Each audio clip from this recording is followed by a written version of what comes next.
Hello class 8। मैं हूँ रोहित और हम लोग चैप्टर 3 ज्योग्राफी को डिस्कस कर रहे थे।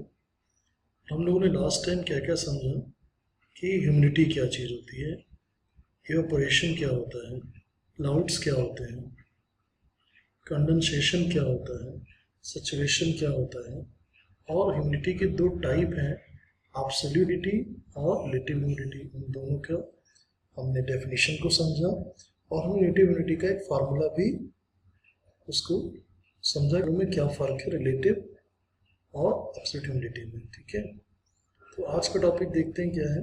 आज का टॉपिक है क्लाउड्स। अब क्लाउड्स का मतलब क्या होगा? Clouds are a form of condensation at a higher elevation.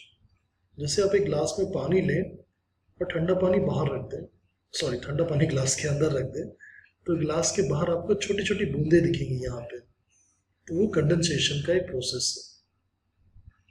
तो क्लाउड्स की अगर मैं प्रॉपर एक डेफिनेशन आपको बताऊं तो वो डेफिनेशन होगी, इन metrology a cloud is an aerosol consisting of a visible mass of minute liquid droplets, frozen crystals or other particles suspended in the atmosphere of a planetary body or similar space. Water or various other chemicals may compose the droplets and the crystals. So सीधा सा मतलब एक frozen crystal है जिसके पास एक visible मास है, उसके अंदर बहुत सारा लिक्विड ड्रॉपलेट्स है, पानी का स्टोर हाउस है। वो जब रिलीज करेगा तो बारिश होगी। और आपको क्लाउड्स दिख रहे हैं, कभी आपने देखा होगा, they looks very beautiful in the sky. ठीक है, तो चलिए वापस चलते हैं टॉपिक में। तो टॉपिक है कंडेंसेशन के ऊपर। पहले कि कंडेंसेशन को समझिए। The process of changing a water vapour in the air into water, it is called condensation or densification। या तो इसको डेंसिफिकेशन कहेंगे, या इसको आप सबमिलेशन कहेंगे, या आप इसको कंडेंसेशन कहेंगे। तो ऐसा है कि जब वाटर वेपर जो एयर में है वो वाटर में कन्वर्ट होती है, उसको कंडेंसेशन कहते हैं। Also the process of vapour changing into solid state is called sublimation. अब ये उसका थोड़ा सा दूसरा टाइप है, तो प्रोसेस ऑफ वेपर। अब जो प्रोसेस है, जो प्रोसेस क्या हो रहा है कि जो वेपर है वो चेंज हो रहा है कि सॉलिड स्टेट में, और सॉलिड स्टेट में चेंज होगी तो उसको क्या कहेंगे? सबमिलेशन कहेंगे, सब्लिमेशन कहेंगे। If the temperature of the air reduce, it's water vapour holding capacity also reduces. When relative humidity of air becomes 100%, vapour start condensation. At this time, the temperature of the air should be at the dew point. It implies that for condensation, temperature should be low and relative humidity must be high. In the free environment, condensation of vapor in the air occurs around fine particles in the air. अब आपको थोड़ा सा पहले ये due point समझना होगा। अब due point का मतलब होता है कि एक ऐसा एटमॉस्फेरिक टेम्परेचर जिसके नीचे जो वाटर ड्रॉपलेट्स हैं वो कंडेंस हो जाती हैं एंड ड्यू कैन फॉर्म। तो the atmosphere temperature below which water droplets begin to condense and dew can form.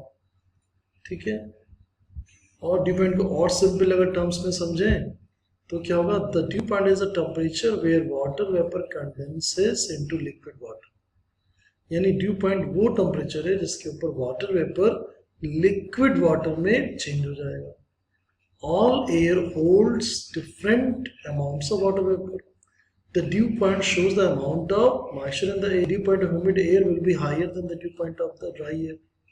अब आप समझिए ड्यू पॉइंट का सीधा मतलब क्या है। एक बादल आया है, क्लाउड आया, उसके पास पानी है। अब जब उसका ड्यू पॉइंट तक पहुंच जाएगा टेम्परेचर, देखिए क्या due point is a temperature, तो वो जो वाटर वेपर कंडेंस है वो लिक्विड वाटर में चेंज होगी। और जैसे ही लिक्विड वाटर में चेंज होगी ड्यू पॉइंट के बाद, हमें क्या फील होगा? हमें रेनफॉल मिलेगी। We will experience rainfall. तो ड्यू पॉइंट जब पहुंचेगा तब वो वाटर वेपर कन्वर्ट हो जाएगी लिक्विड वाटर में। तो इतनी बेसिक बात समझ आ गई आपको ड्यू पॉइंट क्या होता है। वापस टॉपिक में चलते हैं। तो कंडेंसेशन हमने समझा, कंडेंसेशन को ही डिसिफिक्शन बोलेंगे। डिसिफिक्शन के बाद में कंडेंसेशन हो गया, डेंसिफिक्शन हो गया, उसके बाद एक और वर्ड आता है सबलिमेशन, सबलिमेशन। अब सबलिमेशन में क्या था, सबलिमेशन में जो वेपर है वो सॉलिड स्टेट में हो जाए तो वो सबलिमेशन है, और ड्यू पॉइंट में वो क्या हो रही है, वाटर में आ रही है, लिक्विड में आ रही है, तो लिक्विड में पॉइंट पे आ रही है, और सबलिमेशन में वो सॉलिड में आ रही है। ठीक है। अब ड्यू, फ्रॉस्ट और fog are the forms of condensation at ground level, while clouds are form of condensation at high elevation. अब dew, frost and fog ये सब क्या है? अब मैं आपको सिंपल वे में बताऊं तो इसका मतलब, आपने माउंटेन ड्यू के बारे में तो सुना होगा, डर के आगे जीत है, तो माउंटेन और उसके ड्यू लगा होता है। माउंटेन का मतलब होता है पर्वत, पहाड़, और ड्यू का मतलब होता है हिंदी में ओस। अगर आप सुबह सुबह देखेंगे तो पेड़ों की पत्तियों के ऊपर सुबह सुबह पानी के ये बूंदे होती हैं, छोटी छोटी बूंदे होती हैं, और इन्हीं हम ड्रॉपलेट्स को ड्यू कहते हैं। So when the moisture is deposited in the form of water droplets on cooler surface of solid objects such as stone, grass blades and plant leaves, it is known as dew. तो dew का मतलब है ओस, जो सुबह सुबह पेड़ पौधों की पत्तियों पे आपको दिखती है। और ये क्यों होता है? वाटर ड्रॉपलेट कूलर सरफेस के ऊपर सॉलिड ऑब्जेक्ट के ऊपर आके रुक जाते हैं। The ideal condition for its formation are clear sky, calm air, high relative humidity and cold and long nights. उसके बाद ये होता है the formation of dew, it is necessary that the dew point is above the freezing point. इसकी जो main condition है कि due point freezing point के ऊपर होना चाहिए, वरना तो ये क्या हो जाएगा, फ्रीज हो जाएगा। तो ड्यू पॉइंट फ्रीजिंग पॉइंट के ऊपर होगा, तब ये जो मॉइस्चर जो एटमॉस्फेयर में है वो पेड़ पौधों की पत्तियों पे सुबह सुबह या ग्रास के ऊपर या स्टोन के ऊपर हमें ओस की फॉर्म में दिखेगा।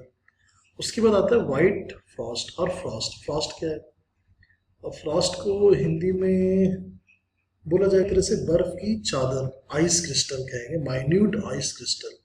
Frost forms at cold surface when condensation take place below freezing point. अब ये बिलो फ्रीजिंग पॉइंट है, ड्यू पॉइंट इज एट और बिलो द फ्रीजिंग पॉइंट। अब जो ड्यू पॉइंट है वो ऊपर वाली कंडीशन फ्रीजिंग पॉइंट के ऊपर था, अब ये फ्रीजिंग पॉइंट पे ही है या उसके नीचे है, तब क्या हो जाएगा, फ्रीज हो जाएगा, पानी जो है फ्रीज हो गया, तो वो फ्रॉस्ट हो गया।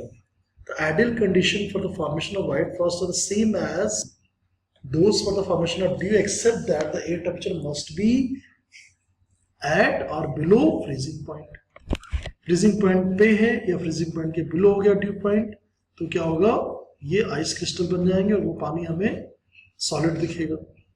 उसके बाद फ्रॉस्ट के बाद में एक फॉग भी होता है। अब फॉग क्या है? फॉग एक तरह की धुंध है। When the temperature of air mass containing a large quantity of water vapor falls, of a sudden condensation take place within itself on fine dust particles. जब डस्ट पार्टिकल के ऊपर वो आके रुक जाएगी और कंडेंसेशन हो जाएगा, तो so the fog is a cloud with its base at or very near to the ground. तो एक तरह का वो क्लाउडी है लेकिन वो ग्राउंड के नजदीक है। तो जब डस्ट पार्टिकल के ऊपर वेपर आके रुक जाती है तो उसको फॉग कहते हैं, है ना। आजकल क्या चल रहा है, फॉग चल रहा है, कुछ आता है ना, कुछ ऐसा, कुछ गैस वैस, कुछ डिओड्रेंट टाइप का कुछ आता है, ओके व्हाटएवर। तो फॉग क्या है? एक तरह का क्लाउडी है लेकिन वो ग्राउंड जमीनी सतह के ऊपर है और डस्ट पार्टिकल के ऊपर आके वो वेपर रुक गई है, कंडेंस हो गई है और विजिबिलिटी कम होती है इससे। और ज़्यादातर ये विंटर सीजन में होता है। बहुत सारे एक्सीडेंट भी होते हैं रोड्स पे। क्यों? क्योंकि फॉग की वजह से दिखता नहीं है दूर तक, गाड़ी की लाइट को ऑन करना पड़ता है डे टाइम में भी। और मिस्ट क्या है? लाइट फॉग जो है वो मिस्ट है, मिस्ट। तो फॉग और मिस्ट। तो अभी मैंने आपको 4 बातें एक्सप्लेन की हैं सिंपल लैंग्वेज में। एक तो हो गया व्हाट इज ड्यू, ठीक है, व्हाट इज फ्रॉस्ट और what is fog and what is mist. Mist का मतलब है a difference between the mist and fog is mist contains more moisture than fog. और ये लाइट फॉग है, लाइट फॉग यानी mist. Mist are frequent over mountains as rising warm air up the slopes meet a cold surface.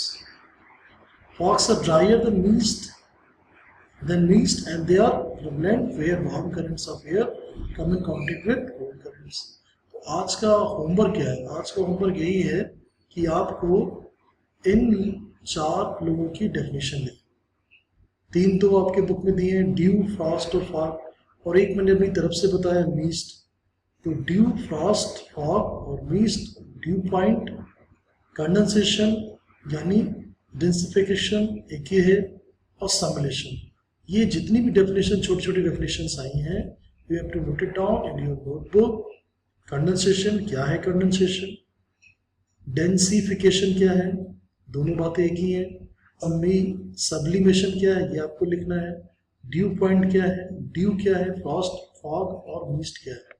तो ये इतनी छोटी छोटी definitions लिखी है, और बाकी जो टाइप्स ऑफ क्लाउड्स की कहानी है, जो रेन ड्रॉप बनने की चीज़ है, और जो थोड़ा साइंस है उसमें, वो हम लोग कल डिस्कस करेंगे। ठीक है, thank you so much, nice day.